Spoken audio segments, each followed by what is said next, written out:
വീണ്ടും ഒരു വസന്തം കൂടി. ഭാഗം 18. രചനാ സംഭാഷണം. രുദ്രപ്രിയ. റൂമിലേക്ക് ചെന്ന് സത്യയെ വിളിക്കാൻ നന്ദുവിന് ശരിക്കും പേടിയുണ്ടായിരുന്നു. പക്ഷേ എല്ലാവരും പറഞ്ഞതും കേട്ടതും വെച്ച് നോക്കുമ്പോൾ എന്തായാലും വിളിക്കാൻ തന്നെ അവൾ തീരുമാനിച്ചു. അവളുടെ ഉള്ളിൽ അവനോട് തോന്നിയ പ്രണയത്തിൻ്റെ ഉറവ അവൾ പോലും അറിയാതെ പൊട്ടിയൊഴുകാൻ തുടങ്ങിയിരുന്നു. അതാണ് ഇന്നിവിടെ കൊണ്ടെത്തിച്ചത്.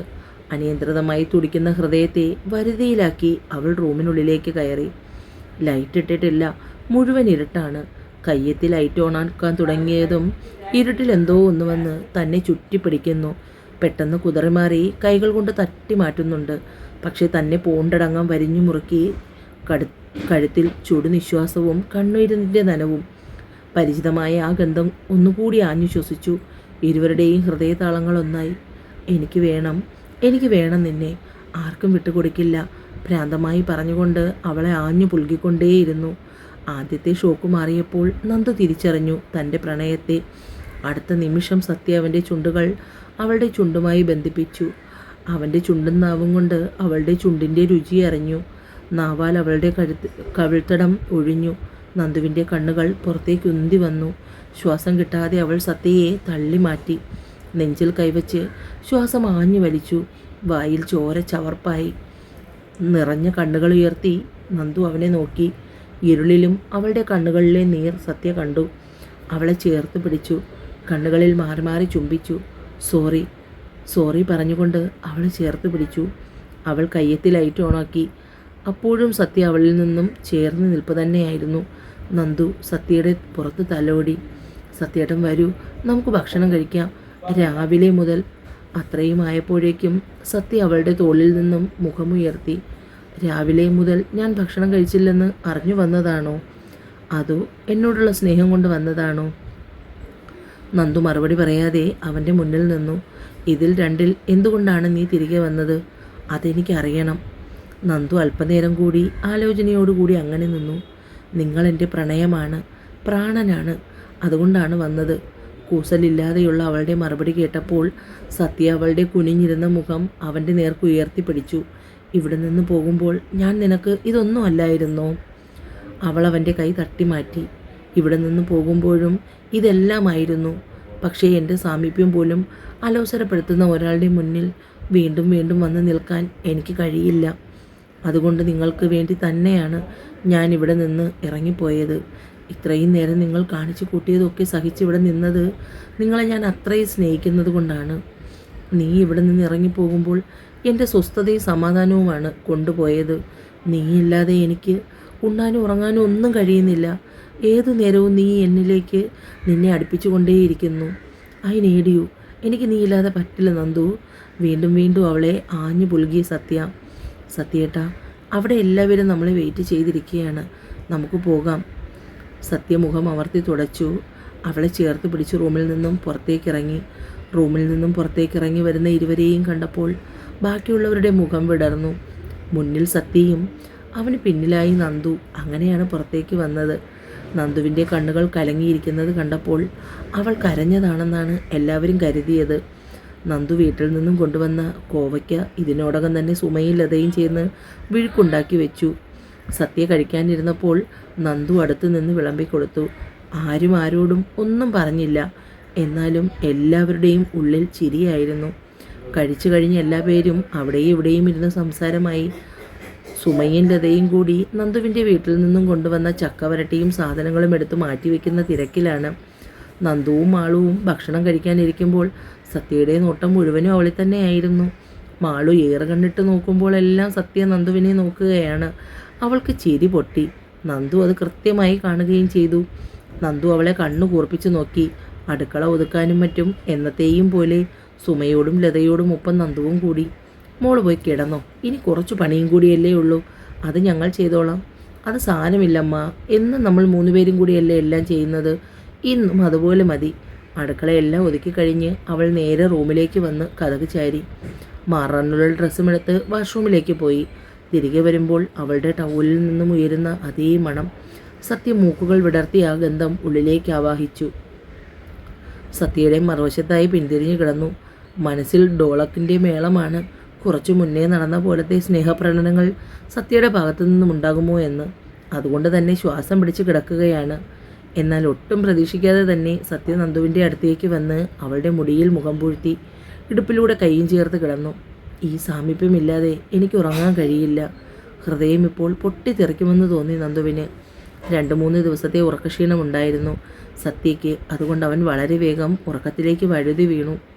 സത്യ ഉറങ്ങിക്കഴിഞ്ഞപ്പോൾ അവൾ ശരീരത്തിലിരിക്കുന്ന കൈ മാറ്റാൻ ശ്രമിച്ചുവെങ്കിലും അത് നടന്നില്ല. എപ്പോഴോ നന്ദുവും ഉറങ്ങി. വെളുപ്പിന് അലാറം കേട്ടപ്പോൾ നന്ദു കൈയെത്തി മൊബൈൽ ഓഫാക്കി. പതിയെ എഴുന്നേൽക്കാൻ നോക്കുമ്പോൾ സത്യ വിടുന്ന ലക്ഷണമില്ല. ഏട്ടാ, ഞാൻ എഴുന്നേൽക്കട്ടെ? നന്ദു സത്യയെ കുലുക്കി വിളിച്ചു. സത്യ മൊബൈലിൽ നോക്കുമ്പോൾ സമയം 5 മണി. ഇത്രയും നേരത്തെ എഴുന്നേറ്റ് നീ എവിടേക്കാണ് പോകുന്നത്? ഇപ്പോൾ പോകണ്ട, എനിക്ക് ഉറങ്ങണം. സത്യയെ തള്ളി മാറ്റാനായി നന്ദു അവൻ അഭിമുഖമായി കിടക്കുകയായിരുന്നു. അല്ല, ഞാൻ എന്നും ഈ നേരത്താണ് ഉണരുന്നത്. അതാണ് ശീലം. ആ ശീലമൊക്കെ ഇനി മാറ്റണം. എനിക്ക് ഉറങ്ങണം. അതിന് നീ വേണം. മാത്രമല്ല എൻ്റെ എല്ലാ കാര്യത്തിലും നീ വേണം. നന്ദുവിൻ്റെ നെഞ്ചിൽ മുഖവും ചേർത്ത് അവളെയും ചേർത്ത് പിടിച്ചു സത്യ. ഞെട്ടി നന്ദുവിൻ്റെ ശ്വാസം നിന്നുപോകുമെന്ന് തോന്നിയപ്പോൾ അവൻ്റെ ശ്വാസം നെഞ്ചിൽ തറയ്ക്കുകയാണ്. അനങ്ങാൻ പോലും കഴിയാത്ത വിധം വരിഞ്ഞു മുറുക്കിയിരിക്കുന്നു. ശരീരത്തിൽ തണുപ്പ് പടരുന്നത് നന്ദു അറിഞ്ഞു. ഇടയ്ക്ക് സത്യ മുഖമൊന്ന് ചലിപ്പിച്ചപ്പോൾ അവളുടെ ശരീരം കോരി തെറിച്ചു. ഇതുവരെ ഇല്ലാത്ത അനുഭൂതി. അവനിൽ നിന്നും അകന്നു മാറാൻ ശ്രമിക്കുമ്പോഴും ബലമായി അവനിലേക്ക് പിടിച്ചടുപ്പിക്കുന്നു. ഒടുവിൽ അവൾ ആ ശ്രമം ഉപേക്ഷിച്ചു. പതിവ് സമയം കഴിഞ്ഞ് നന്ദു കിച്ചണിൽ കാണാഞ്ഞ് സുമയും ലതയും പരസ്പരം നോക്കി ചിരിച്ചു. സത്യ ഉണർന്നു നോക്കുമ്പോൾ നന്ദുവിൻ്റെ മാറിൽ മുഖം ചേർത്താണ് അവൻ്റെ കിടപ്പ്. തലേ രാത്രിയിൽ ഒരുപാട് തവണ നന്ദു തന്നിൽ നിന്ന് അകർന്നു മാറിയത് അവൻ ഓർത്തു. ഇനി ഒരിക്കലും എന്നിൽ നിന്നും നിനക്കൊരു തിരിച്ചുപോക്കില്ല നന്ദു. അവൻ എഴുന്നേറ്റ് ഫ്രഷായി കിച്ചണിൽ ചെന്നപ്പോഴേക്കും സുമ അവന് കുടിക്കാനായി ചായ എടുത്ത് കയ്യിൽ കൊടുത്തു. അതുമായി മുത്തശ്ശനോടൊപ്പം പത്രവായനയും തുടങ്ങി. എല്ലാവരും അവനെ ശ്രദ്ധിക്കുന്നുണ്ടെന്ന് സദ്യയ്ക്ക് മനസ്സിലായി. എങ്കിലും അവനത് ഭാവിച്ചില്ല. സമയം എഴഞ്ഞു നീങ്ങിക്കൊണ്ടിരുന്നു. സത്യ റൂമിലേക്ക് തിരികെ ചെല്ലുമ്പോഴും നന്ദു ഉറക്കമാണ്. അവൻ അവളുടെ ഉറക്കത്തിൻ്റെ ഭംഗി ആസ്വദിച്ചിരുന്നു. നന്ദു, നന്ദു, നേരെ ഒത്തിരിയായി. ഡി, നീ എഴുന്നേൽക്കുന്നില്ലേ? നന്ദു ഒന്ന് ഞെരിഞ്ഞു, മൂരി നിവർന്നു. ക്ലോക്കിലേക്ക് നോക്കുമ്പോൾ സമയം 7 മണി കഴിഞ്ഞു. അവൾ ചാടി എഴുന്നേറ്റു. ഇത്രയും സമയമായോ? ഞാൻ എന്ന് നേരത്തെ എഴുന്നേൽക്കുന്നതാണ്. എന്നെ എന്താ ഏട്ടാ വിളിക്കാഞ്ഞ്? മോശം. ഞാൻ എങ്ങനെ എല്ലാ പേരെയും ഫേസ് ചെയ്യും? ഞാൻ നേരത്തെ എണീറ്റതല്ലേ? എന്നിട്ട് എന്നെ സമ്മതിച്ചോ? ചുണ്ട് കൂർപ്പിച്ചു നന്ദു. ആ തത്തമ്മ ചുണ്ട് വെറുതെ കൂർപ്പിച്ച് ഭംഗി കളയണ്ട. ഞാൻ എണീറ്റപ്പോൾ താൻ നല്ല ഉറക്കമായിരുന്നു. അതുകൊണ്ടപ്പോൾ വിളിക്കാൻ തോന്നിയില്ല. എന്നിട്ടിപ്പോൾ എന്തായി? ഒന്നുമായില്ല. ഇരുന്ന് നേരം കളയാതെ ഫ്രഷായി വാ. നന്ദു എണീറ്റ് വാഷ്റൂമിൽ പോയി കുളിച്ചു ഡ്രസ്സും മാറി വന്നു. കുങ്കുമച്ചപ്പ് കയ്യിലെടുത്തു, നെറ്റിയിൽ തൊട്ടു. സത്യ ഇതെല്ലാം നോക്കി ബെഡിയിരുന്നു. നന്ദു നൂലുപോലെ റൂമിൽ നിന്നിറങ്ങി നേരെ കിച്ചണിലെത്തി. സുമയും ലതയും തിരക്കിട്ട ജോലിയിലാണ്. അവൾ ചെന്നു 2 പേരെയും ശ്രദ്ധിക്കാതെ നിന്നപ്പോൾ മനസ്സിലായി. 2 പേരും അവൾക്കടുത്തേക്ക് വന്നു. എന്താണ്? തിരക്കിട്ട പണിയാണല്ലോ. ശരിക്കും തിരക്കാണോ അതോ തിരക്ക് അഭിനയിക്കുന്നതോ? നന്ദു അവരുടെ നേരെ തിരിഞ്ഞു നിന്നു. ഞാൻ കുറച്ച് ഉറങ്ങിപ്പോയമ്മ. അതിലാണോ ഈ ചമ്മൽ? ഞാൻ എണീറ്റതാ. അമ്മയുടെ മോൻ സമ്മതിച്ചില്ല. പറഞ്ഞു കഴിഞ്ഞപ്പോഴാണ് എന്താണ് പറഞ്ഞതെന്ന് ഓർത്തത്. അമളി പറ്റിയതുപോലെ പെണ്ണ് നാവ് കടിച്ചു നിന്നു. മോൾ പോയപ്പോൾ വീടുറങ്ങിയതുപോലെ തോന്നുന്നു സുഭദ്രേ. എനിക്കും അങ്ങനെ തോന്നുന്നു. ഇവിടെ ഇപ്പോൾ നമ്മൾ 3 പേരും മുഖത്തോട് മുഖം നോക്കി ഇരിപ്പല്ലേ? അല്ലാതെ വേറെന്താ വിശേഷം? രമേശൻ്റെ വിവാഹം, അതിനെക്കുറിച്ച് നമുക്ക് ആലോചിക്കണം. അവനെങ്ങനെ വിട്ടാൽ പറ്റില്ല. എടുത്തു ചാടി നമുക്ക് തീരുമാനമൊന്നും എടുക്കേണ്ട. ഒരുപാട് സമയമുണ്ട്. ഇടയ്ക്ക് നന്ദു അവനെ കളിയാക്കുന്നത് കേട്ടു. ആരെയോ പേര് പറഞ്ഞ്. അവൻ്റെ ഉള്ളിൽ അങ്ങനെ എന്തെങ്കിലും ഇഷ്ടമുണ്ടെങ്കിൽ അത് ചോദിച്ച് മനസ്സിലാക്കണം. എൻ്റെ പെൻഷൻ വന്നിട്ടുണ്ട് സുഭദ്രേ. നീ വേഗം ജോലിയൊക്കെ തീർത്ത് വാ. എന്നിട്ട് നമുക്ക് ബാങ്ക് വരെ പോയി വരാം. പിള്ളേർക്ക് കുറച്ച് തുണിയെടുക്കാം. അത് വേണോ? അവർക്ക് കാശ് കൊടുത്താൽ പോരെ? ഇഷ്ടമുള്ളത് അവർ വാങ്ങിക്കൊള്ളട്ടെ. അത് വേണ്ട, നമുക്കിഷ്ടമുള്ളത് വാങ്ങാം. അങ്ങനെയെങ്കിൽ അങ്ങനെ. ആ തടത്തിലെ ദിനേശൻ്റെ ഓട്ടോയിൽ പോവാം. അതാകുമ്പോൾ അവൻ കാത്തു നിൽക്കും. എങ്കിൽ നീ രമേശനോട് അവനെ വിളിച്ച് ഒന്ന് ഇവിടെ വരെ വരാൻ പറയൂ. അമ്മായി പറയുന്നത് ഞാൻ കേട്ടു. അവനെ വിളിച്ച് പറഞ്ഞിട്ടുണ്ട്. 10 മണി കഴിയുമ്പോൾ വരും. ഇറങ്ങി നിന്നാൽ മതി. പിന്നെ മഴയാണ്, ഒരുപാട് വൈകിക്കേണ്ട. നീലുവിൻ്റെ കോൾ കണ്ടതും ശ്രാവൺ സന്തോഷത്തിൽ അറ്റൻഡ് ചെയ്തു. പറയടോ, ഞാൻ തൻ്റെ കോളിനായി വെയിറ്റ് ചെയ്യുകയായിരുന്നു. ഇത്രയും ദിവസം വേണ്ടി വന്നു അല്ലേ ആലോചിക്കാൻ? സാരമില്ല, തനിക്ക് ഇപ്പോഴെങ്കിലും വിളിക്കാൻ തോന്നിയല്ലോ. ശിവ, എനിക്കൊന്ന് കാണണം. ശിവ എന്ന് വിളിക്കുന്നത് കേട്ടപ്പോൾ ശ്രാവണിന് വല്ലാത്ത അസ്വസ്ഥത തോന്നി. ഒന്നുമില്ലെങ്കിലും ഇവളേക്കാൾ എത്ര വയസ്സിന് മുതിർന്നതാണ്. പേര് ചൊല്ലി വിളിച്ചിരിക്കുന്നു. ഉള്ളിൽ തികട്ടി വന്ന അസ്വസ്ഥത ശ്രാവൺ പുറത്ത് കാണിച്ചില്ല. ഇവിടെ വെച്ച് വേണ്ട, നമുക്ക് പുറത്ത് എവിടെയെങ്കിലും പോകാം. ഇവിടെ വന്ന് എന്നെ പിക്ക് ചെയ്തു പോകുമോ? ഞാൻ വരാം, നീ റെഡിയായിരുന്നോ? ശ്രാവൺ ഫോൺ കട്ടാക്കി. ശ്രാവൺ വന്നു പോയിട്ട് 2 ആഴ്ച കഴിഞ്ഞു. കാര്യങ്ങളെല്ലാം അവനോട് തുറന്നു പറഞ്ഞപ്പോൾ ഉണ്ടായ മനസ്സമാധാനം അവൾക്ക് ചില്ലറയല്ല ആശ്വാസം നൽകിയത്. ഇത്രയും ദിവസം വേണ്ടി വന്നു ശ്രാവണിനെ തൻ്റെ ജീവിതത്തോട് ചേർത്ത് വയ്ക്കണമോ വേണ്ടയോ എന്ന് ആലോചിക്കാൻ. ഇതുവരെയും ഉത്തരം കിട്ടാത്ത ചോദ്യമായി അത് അവശേഷിക്കുന്നുണ്ടായിരുന്നു. പക്ഷേ എന്തുകൊണ്ടോ ശ്രാവണിനെ കാണണമെന്നും അവനോട് സംസാരിക്കണമെന്നും തോന്നി. അതുകൊണ്ടാണ് രാവിലെ എഴുന്നേറ്റ ഉടനെ തന്നെ കോൾ ചെയ്തത്. എത്രയൊക്കെ മറക്കാൻ ശ്രമിച്ചിട്ടും സത്യയുടെ മുഖം മനസ്സിൽ തന്നെ തെളിഞ്ഞു നിൽക്കുന്നു. പക്ഷെ അവൻ മറ്റൊരു ജീവിതത്തിലേക്ക് കടന്നതിനെക്കുറിച്ച് ഓർക്കുമ്പോൾ ആ വേദന ഒരു നീറ്റലായി മാറും. ഏകദേശം ഉച്ചയോടടുത്താണ് ശ്രാവൺ എത്തിയത്. വരുന്നതിന് തൊട്ടു മുമ്പ് ഇറങ്ങി നിൽക്കാൻ വിളിച്ചു പറഞ്ഞു. ശ്രാവണിനെ കണ്ട അച്ഛനും ഏട്ടന്മാർക്ക് സന്തോഷമായി. ലഞ്ച് കഴിക്കുന്ന നേരത്താണ് ശ്രാവൺ എത്തിയത്. കൈ കഴുകി വാ ശിവ, ഭക്ഷണം കഴിക്കാം. നിരഞ്ജൻ സ്നേഹത്തോടെ ക്ഷണിച്ചു. വേണ്ട നിരഞ്ജൻ, ഞാൻ നീലുവിനെ കൂട്ടാൻ വന്നതാണ്, പുറത്തു പോകാൻ. അപ്പോൾ പിന്നെ ലഞ്ച് പുറത്തുനിന്നാവാം. അപ്പോഴേക്കും നീലുവും റെഡിയായി താഴേക്ക് വന്നു. എന്നാൽ പിന്നെ നിങ്ങൾ പോയിട്ട് വാ. 2 പേരും കൂടി ഇറങ്ങി പോകുന്നത് കണ്ടപ്പോൾ എല്ലാവരുടെയും മനസ്സ് തണുത്തു. അവൾക്ക് ചേരുന്ന ഏറ്റവും നല്ല ബന്ധമാണ് ശ്രാവണിൻ്റേത്. കാറിലിരിക്കുമ്പോൾ ഇരുവരും പരസ്പരം ഒന്നും സംസാരിച്ചില്ല. മൗനം തളം കെട്ടി തുടങ്ങിയപ്പോൾ അതിനെ ഭേദിച്ചുകൊണ്ട് ശ്രാവൺ തന്നെയാണ് സംസാരിച്ചു തുടങ്ങിയത്. എടോ, താനിങ്ങനെ പേര് പറഞ്ഞ് വിളിക്കുന്നത് എനിക്ക് നാണക്കേടാണ് കേട്ടോ. ഒന്നുമില്ലെങ്കിലും ഞാൻ തന്നേക്കാൾ വയസ്സിന് മൂത്തതല്ലേ. അറ്റ്ലീസ്റ്റ് ഏട്ടാ എന്നെങ്കിലും വിളിക്കാം. ഓ, അതുകൊണ്ടാണോ ഇത്രയും നേരം മുഖവും കനപ്പിച്ചിരുന്നത്? സോറി. ശിവേട്ടാന്ന് വിളിച്ചാലോ? അത് ഓക്കെ അല്ലേ? പിന്നെ ഡബിൾ ഓക്കെ. അമ്മ കഴിഞ്ഞാൽ പിന്നെ എല്ലാവരും എന്നെ ശ്രാവണെന്നാണ് വിളിക്കുന്നത്. തൻ്റെ ഈ ശിവേട്ടാന്നുള്ള വിളി രസമാണ്. ഓഫീസിൽ നിന്ന് വരുന്ന വഴിയാണ്. വിശന്ന് വയർ തില്ലാന പടാൻ തുടങ്ങി. അതുകൊണ്ട് നമുക്ക് എന്തെങ്കിലും കഴിച്ചുകൊണ്ട് ബാക്കി സംസാരിക്കാം. വെജിറ്റേറിയൻ റെസ്റ്റോറൻറ്റിൻ്റെ മുന്നിലാണ് ശ്രാവൺ കാർ ഒതുക്കിയത്. ശ്രാവണിൻ്റെ ഒപ്പം റെസ്റ്റോറൻറ്റിനുള്ളിലേക്ക് കയറുമ്പോൾ നല്ല സദ്യയുടെ മണം. ശ്രാവൺ കഴിക്കാനിരുന്നു. വെയിറ്റർ 2 ഇലയിട്ട് സദ്യ വിളമ്പാൻ തുടങ്ങി.